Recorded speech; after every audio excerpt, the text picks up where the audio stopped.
Assalamualaikum warahmatullahi wabarakatuh. Ketemu lagi dengan saya Ikhwanul Iksan di channel Sahabat Ikhwanul. Pada pagi hari ini menjadi sangat luar biasa karena ini kayak reunian sifatnya nih jadinya. Kebetulan narasumber kita pada hari ini Bapak Markarius Anwar, ST, MT, MSc. Nah, beliau ini alumni Teknik Arsitektur Universitas Bung Hatta Padang. Tapi kalau angkatan jauh di bawah saya. Assalamualaikum Pak Eka. Waalaikumsalam warahmatullahi wabarakatuh. Nah, ini enaknya kita akrabnya kita panggil Pak Eka aja. Iya. Sebelum kita mulai, saya terima kasih sekali sudah diberi lagi ini baju kaos. Ini udah 3 sesi kaos oblong gratis terus. Wah, keren, ini gratis nih Pak Eka. Nah, ini pisau pembangunan infrastruktur sosial dalam rangka meningkatkan ekonomi wilayah. Kalau Anda mau juga pakai ini. Nah, kita minta nanti ke Balai Kementerian PUPR, ke BPPW gitu. Nah, kebetulan ini salah satu program di Balai Prasarana Permukiman Wilayah Riau, Kementerian PUPR. Jadi banyak sekarang kita ada salah satu kegiatannya pembangunan infrastruktur yang sifatnya meningkatkan sosial ekonomi wilayah. Luar biasa ya Bang. Nah, ini kita udah hampir, mungkin untuk Riau udah 600 desa, masuk di 600 desa dan itu luar biasa. Nah, nanti pasti terkait. Jadi pisau ini saya ingin mengkaitkan pembicaraan dengan beliau. Sahabat Ikhwanul, karena kebetulan Pak Eka ini, walaupun beliau teknik, arsitektur, yang tadinya berpikir mungkin waktu pertama kuliah, selesai kuliah, pengen kerja di konsultan, jadi direktur, jadi perencana kan gitu Pak Eka. Betul. Tapi nasib berkata lain, ya, jalan itu diberikan oleh Allah Subhanahu wa Ta'ala. Beliau saat ini adalah anggota DPRD Provinsi Riau di Komisi 3. Komisi 3 itu Kebetulan bidang Ketua Komisi 3 hari Ketua Komisi 3, alhamdulillah di DPRD Provinsi Riau dari fraksi PKS. Nah, Partai Keadilan Sejahtera. Makanya saya sengaja pakai baju pisau ini, pasti terkait sejauh mana sih PKS ini, Partai Keadilan Sejahtera, kaitannya dengan pembangunan sosial ekonomi wilayah masyarakat kita di Riau. Nanti pasti sangat terkait dengan kegiatan mereka.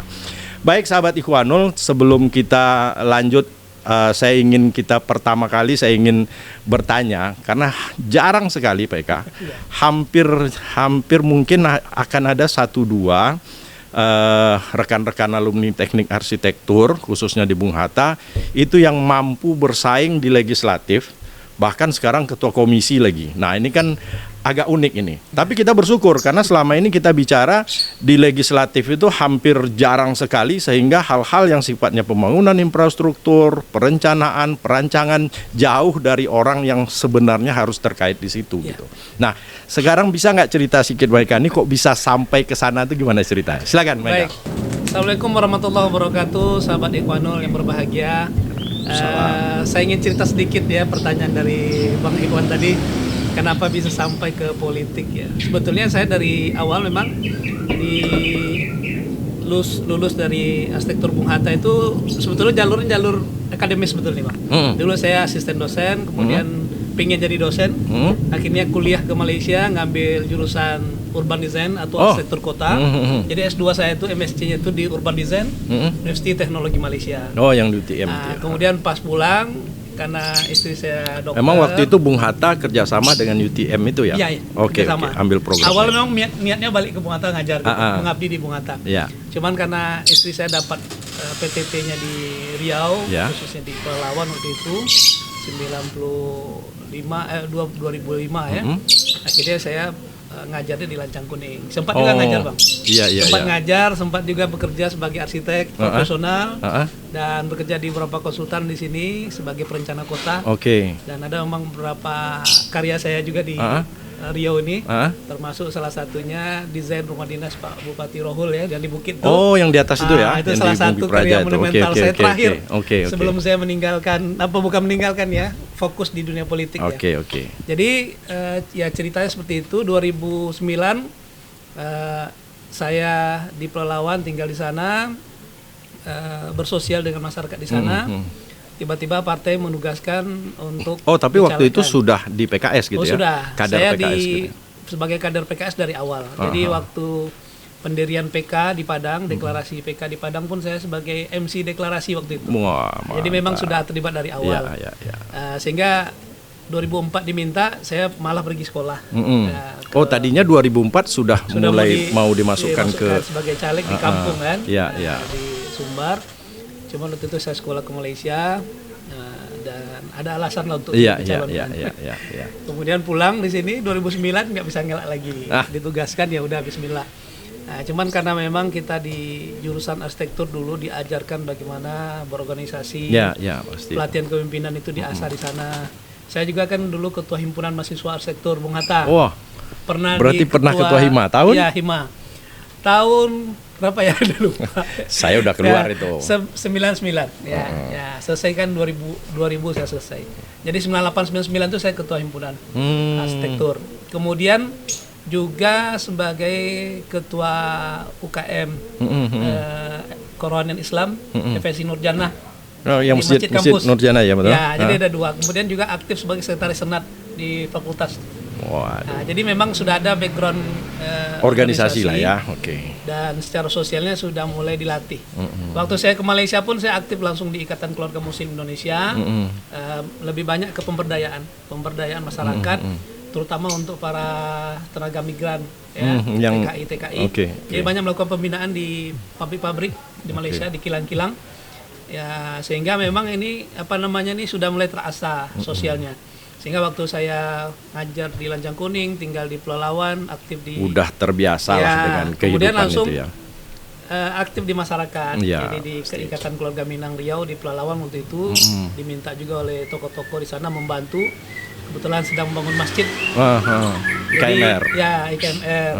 Cuman memang saya menjadi ini aja lah, memberikan tenaga saya untuk bagaimana membantu secara teknis masjid itu bisa dilaksanakan. Itu masjid yang di mana itu? Masjid di Pelalawan, IKMR, Masjid Al Muhajirin, ya. Dan itu terlibat di sana sehingga berinteraksi lah dengan masyarakat di sana. Walaupun baru 2006 akhir saya pindah ke Pelalawan, 2009 dicalonkan, artinya kan 2 tahun efektif.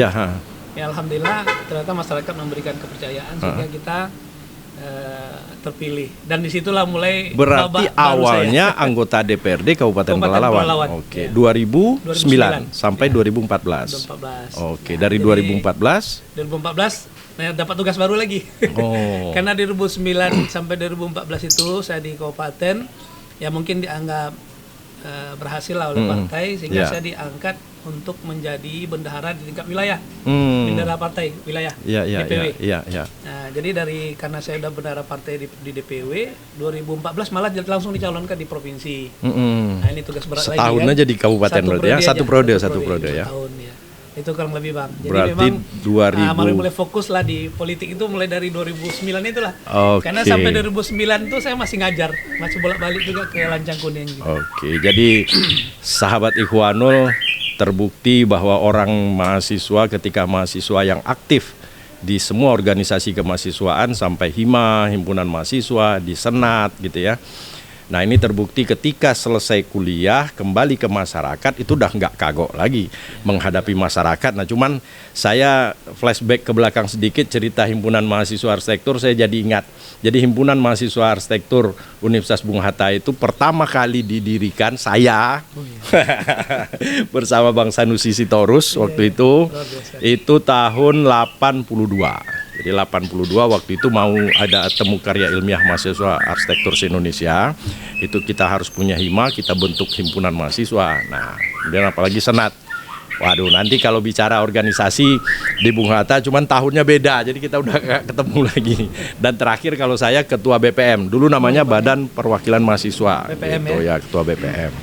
Baik, sahabat Ikhwanul, terlihat apa yang disampaikan oleh Bang Eka tadi luar biasa. Keberhasilan beliau, jadi bukan langsung ujuk-ujuk tamat langsung ke partai, tidak, tapi by proses dulu. Bahkan sempat mendesain di mana-mana, termasuk rumah bupati, rumah dinas Bupati Rokan Hulu, termasuk masjid, itulah yang mengantarkan gitu ya. Nah kemudian waktu di DPRD provinsi, kita bicara DPRD provinsi, itu di komisi berapa aja Bang? Jadi waktu periode pertama memang karena 2014 itu PKS hanya dapat 3 kursi. Dan memang partai menilai memang komisi yang paling strategis untuk di situ kesejahteraan masyarakat ya. Karena pendidikan dan kesehatan di situ. Sehingga saya ditugaskan oleh partai di Komisi 5 waktu itu. Komisi 5 ini bidang kesra.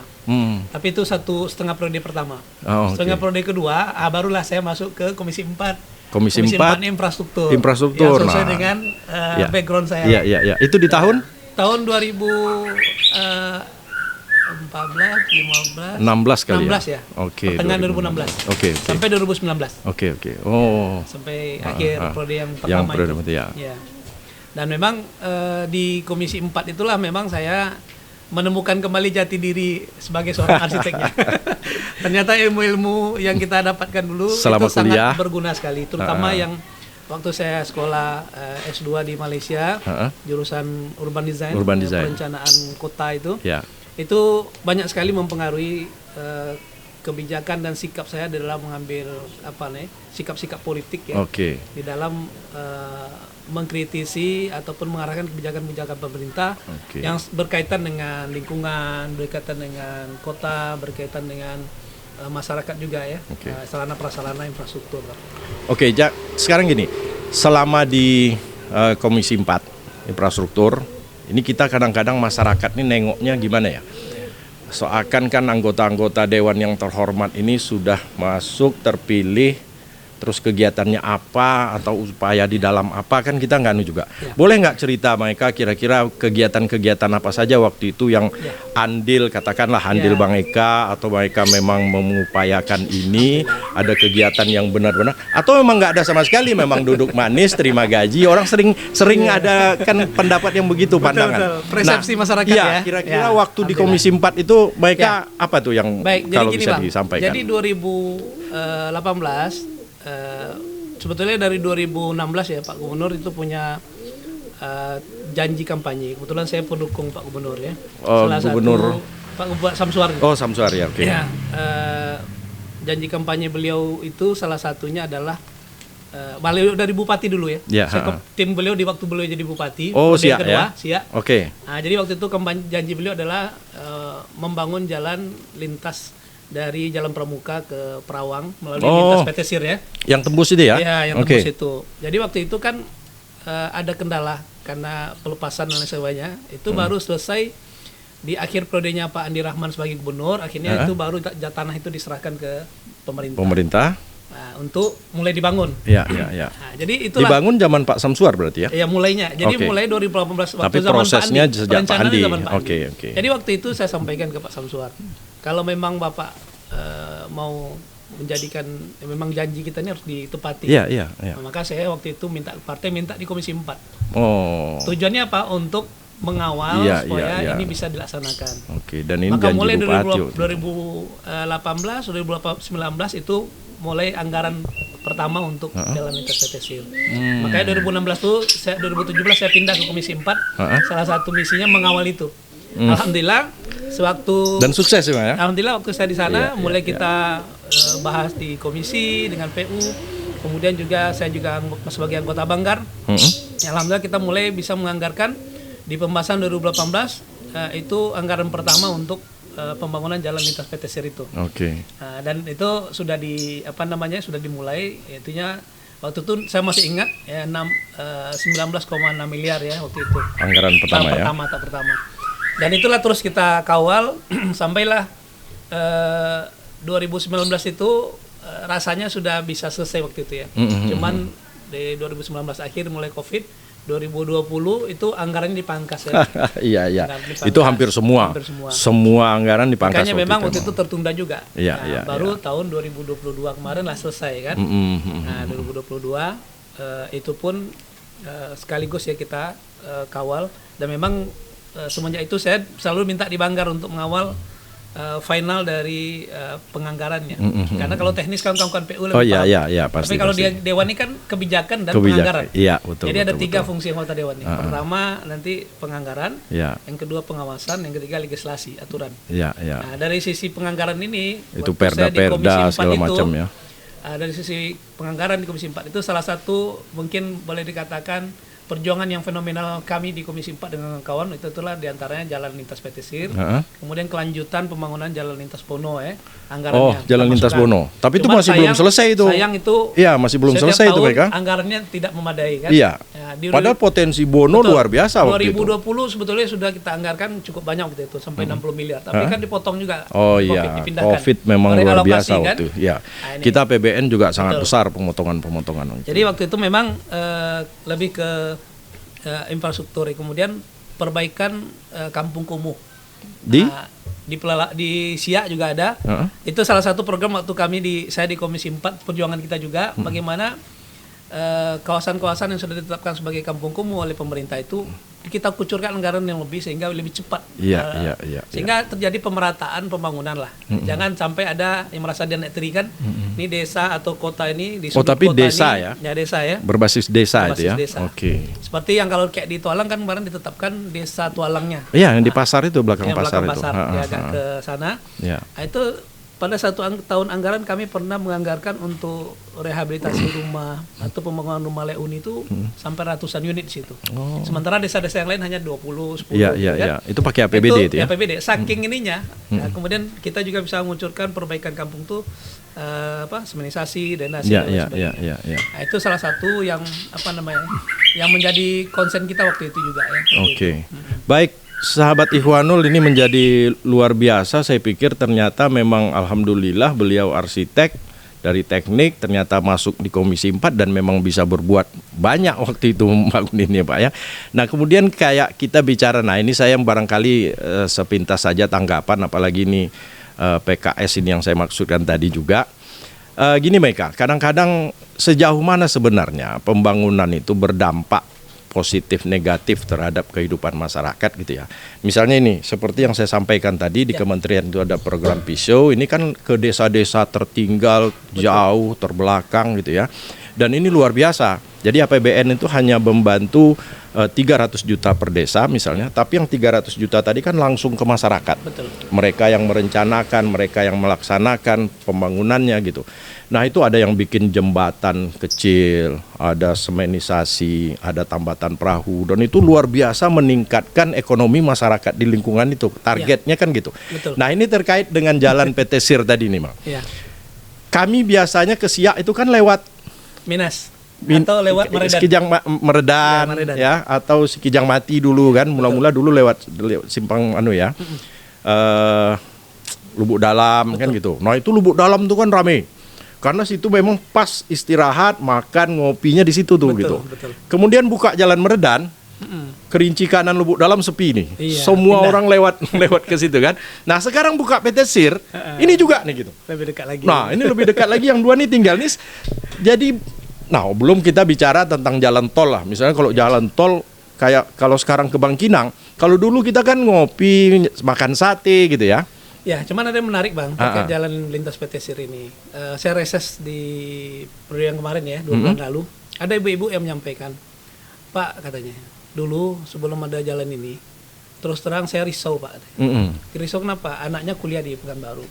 Hari-hari mereka sekali seminggu bawa motor Bang, sepeda motor.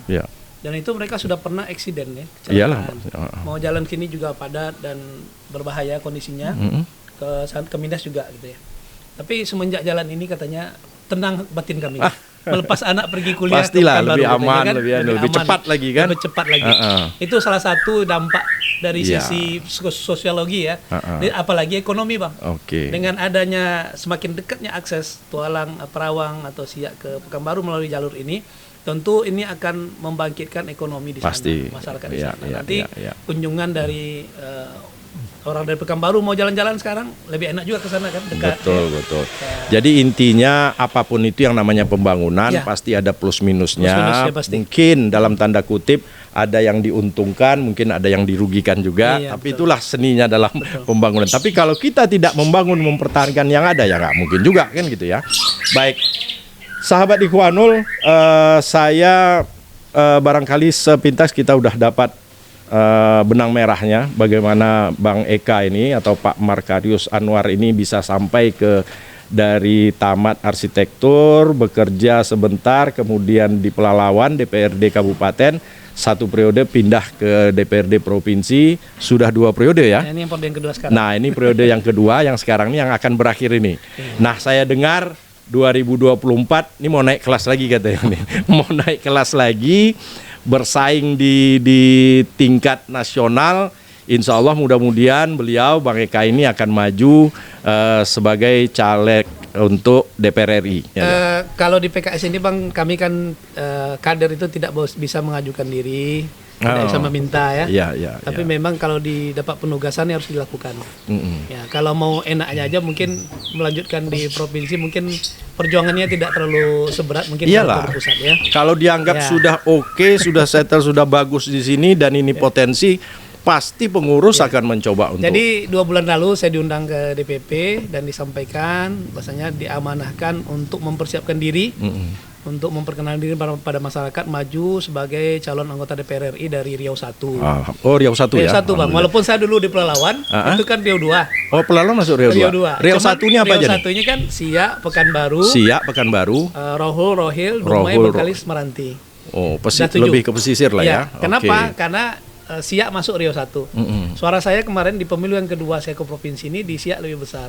Suara saya di Siak itu 15.000 dan peraih suara terbanyak dari seluruh caleg untuk provinsi. Untuk Kabupaten Siak saja. Di khusus Kabupaten Siak ini saya nomor 1-nya. Berarti basisnya Kabupaten Siak.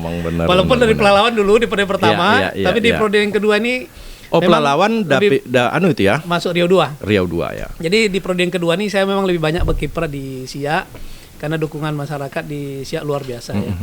Dan memang karena di Pelalawan periode yang pertama dulu itu kami banyak yang dari Pelalawan yang duduk Bang. Dari Siak nggak ada waktu itu. Sehingga saya mengambil peran. Oke, saya bantu, saya insya Allah saya bangun Siak juga gitu kan. Dan lebih banyak fokus kerja saya di Siak waktu itu karena diminta juga mendampingi Pak Samsuar waktu itu Bupati kan sebagai tim beliau. Ya di pemilu beliau yang kedua maju sebagai Bupati Siak itu saya dapat tugas khusus waktu itu membantu pemenangan beliau khusus di Tualang. Oh ya, itu lebih padat kan Tualang sebetulnya. Gara-gara itulah cikal bakal saya mendapat dukungan besar di sana. Sehingga 2000 kemarin pemilu yang baru 2014 saya maju di di yang kedua 2019 kemarin maju di provinsi. Itu yang suara terbanyaknya terbesar itu di Siak. Iya dan Siak pasti Tualang lebih padat memang kan. Di Tualang satu kecamatan saja untuk provinsi PKS dapat 13.500 satu kecamatan aja. Baik sahabat Ikhwanul, saya kayaknya punya feeling memang PKS ini luar biasa dalam mengatur strategi. Karena kita tahu di Dapil 2 itu ada Pak Sahrul Aidi Mahazat. Jadi sebelum saya pensiun kemarin, saya di Kementerian PUPR. Iya Bang, ini terkait dengan pisau nih Bang. Saya berapa kali mendampingi beliau juga. Sama Pak Sahrul. Pak Sahrul. Dan tahun ini saya juga dibantu menyalurkan juga di Siak nih program yang sama. Iya, jadi luar biasanya waktu itu Pak Sahrul Aidi walaupun beliau di Dapil 2, tapi dibantu. Yang pisau dan kegiatan lain ini memang dia sebar seprovinsi Riau. Betul. Nah saya ragu nih Pak Sahrul nih kok keluar dari dia ya, tapi memang semua diurus. Ini jangan-jangan mau jadi gubernur dia besok. Saya bilang kan. Jadi memang beliau ini kan. Karena kinerjanya bagus ya. Luar biasa sekali. Dari partai diapresiasi sehingga untuk di DPR RI itu sampai hari ini masih di Komisi 5. Semenjak dilantik jarang ada anggota dewan yang full satu periode itu di satu komisi.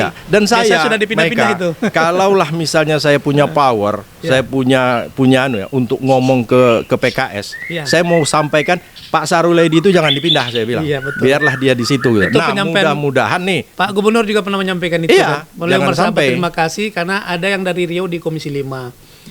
Dan itu sangat membantu sekali. Beberapa kali Pak Sekda juga ngomong ke saya kemarin, banyak sekali Pak Sahrul ini bawa anggaran untuk Provinsi Riau. Yang paling merasakan tuh kami. Oh gitu ya, di balai ya. Karena melaksanakan di balai. Iya, karena salah satu anunya kan dengan Kementerian PUPR. Cuman kalau terkait dengan pemilihan gubernur memang belum ada. Belum ya. Belum ada pembicaraan. Saya juga cuma baru bercanda sama beliau kalau, kan gitu. Kalau hasil survei memang beliau termasuk yang diperhitungkan. Oh iya pasti. Dan masuk 5 besar juga. Kabarnya begitu. Iya. Tapi saya belum lihat. Nah, jadi saya menyambung saya bilang tadi, saya yakin nih kalau Pak Sahrul tetap di Dapil 2 PKS perlu orang di dapil 1 nih. Nah, mudah-mudahan yang pas itu juga yang amin amin. Beliau LC MA ya, basicnya agama, tapi luar biasa saya ketemu beliau 3-5 bulan masih diam, sesudah itu beliau lebih pintar dari saya tentang masalah ke-PU-an gitu. Apalagi kalau kayak Bang Eka ini yang bisa masuk, insya Allah mudah-mudahan kalau kita rakyat mendukung beliau, ayo kita dukung, mudah-mudahan ada dari dapil 2 juga bisa ke Komisi 5 DPR RI supaya dua-dua ini semua wilayah bisa naik ya.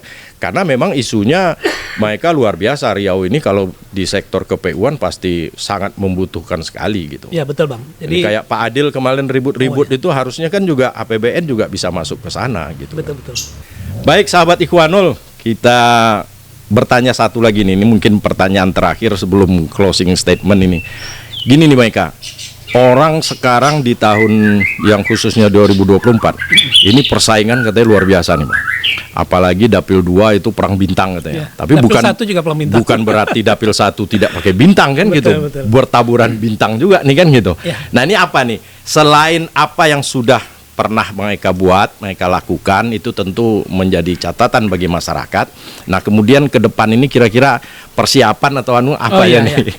Jadi kalau bicara tentang menghadapi peluang 2024, yang pertama memang tantangannya berat sekali, besar ya. Yang pertama di PKS sendiri ada incumbentnya juga. Oh, ada incumbent juga sih ya? Khairul Anwar. Oh, Ustadz. Oh ya benar. Kemudian di sudah 4 periode di DPR RI. Riau 1 ini banyak bintangnya. Ada dari partai-partai lain ya. Iya. Dan yang jelas dari setiap tantangan itu ada peluang. Oke, pasti. Saya membaca ada peluang saya di sana juga. Peluangnya di mana? Yang pertama memang selama ini saya termasuk yang aktif di paguyuban, di sosial masyarakat juga di paguyuban, baik di paguyuban kedaerahan, pembina pencaksilat dan lain sebagainya. Dan saya membaca jaringan-jaringan ini insya Allah nampak dukungannya kepada saya. Begitu saya sampaikan saya maju, mereka sudah siap-siap semua nih. Kapan kita bergerak gitu kan? Alhamdulillah kemarin saya coba keliling ke Dumai ketemu saudara di sana dari paguyuban dan mereka siap membantu dan luar biasa mereka sudah membentuk tim sendiri di sana. Saya ke Duri juga kemarin jumpa dengan tokoh-tokoh masyarakat. Di Pekanbaru apalagi. Karena di Pekanbaru memang udah basis kita utama juga di sini. Ya, artinya yang satu paguyuban dengan saya kita di sini ini luar biasa Bang. Ya, tapi kemarin di periode kemarin itu sebetulnya PKS itu hampir 2 kursi ya. Kita hanya kurang 30.000 untuk 2 kursi di Riau 1 itu. Riau 1. Jadi memang ya kalau target partai sih 2 kursi ya. Cuman kalau target pribadi saya insya Allah 100.000 suara. 100.000 ya. Menyumbangkan suara dan memang PKS. Saya sudah buat kajiannya ya, buat tim dan lain sebagainya. Nampak dukungan dari masyarakat dan harapan-harapan lah ya dari masyarakat untuk mungkin sudah saatnya yang muda tampil. Bahasa begitu. Maksud saya dengar dari kader-kader di bawah. Kemarin saya keliling ke Rohil, ke Dumai, ke Bengkalis ya. Saya dengar dari kawan-kawan seperti itu, dari pengurus, dari kader di bawah. Kalau ngelihat mungkin sudah saatnya yang muda tampil gitu. Benar. Karena melihat juga mungkin ya di Riau 2 Pak Sahrul itu luar biasa sekali kan. Jadi ada harapan juga untuk kedepannya di Riau 1 juga ada anak muda. Pastilah. Dari PKS dan yang ini muncul, lebih pas lagi kan gitu kan. Nah, kalau kita lihat seperti yang pertanyaan saya tadi di Riau 2 ya. Di Riau 2 ini lumayan juga bintang bertaburan di situ ya. Cuman kalau kita boleh sebut nama kan, ini kan bincang santai saja kan gitu kan. Ada mantan bupati. Mantan bupati banyak tuh. 3. Itu ya. Ada bupatinya sekarang juga ini kan gitu dari berbagai partai ya. Jadi Riau 1 ini juga bertaburan bintang ya. Karena kabar-kabarnya juga Pak Gubernur sendiri ada itu kemungkinan juga dimajukan partainya. Wakil gubernur semua ini kan. Dan kemudian incumbent yang ada tentu para senior kita nih, orang yang sudah berpengalaman di dunianya kan. Jadi saya pikir kita ini kan orang yang anak-anak muda yang punya semangat. Pasti. Kita insya Allah siap melangkah itu aja. Karena ditugaskan partai kita bekerja. Yang penting usaha, diberikan doa. amanah, diberikan mandat, ya kita kerjakan semaksimal mungkin. Baik. Dan alhamdulillah hari ini saya coba buat semacam database lah ya. Database kemudian proyeksi suara. Kekuatan lah ya. Insya Allah sudah mulai tergambar lah. Oke. Sudah mulai tergambar di mana saya bisa mendapatkan 100.000 itu insya Allah.